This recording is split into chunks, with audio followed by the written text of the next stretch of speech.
అటు ఇటు తిరిగి మొత్తానికే నీవే నరకానికి చేరతావా?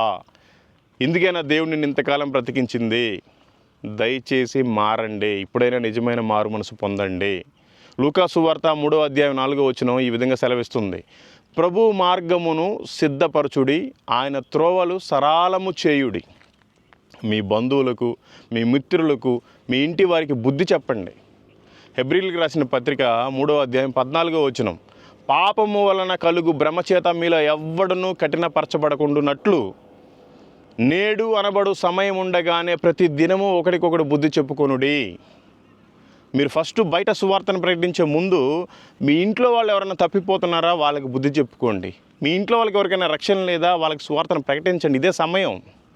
అలాగే మీ చుట్టుపక్కల వారికి కూడా, మన సంఘం బయట వారికి కూడా, మన పాలెం బయట వారికి కూడా మనమే సువార్తను చెప్పాలి. దయచేసి చెప్పండి.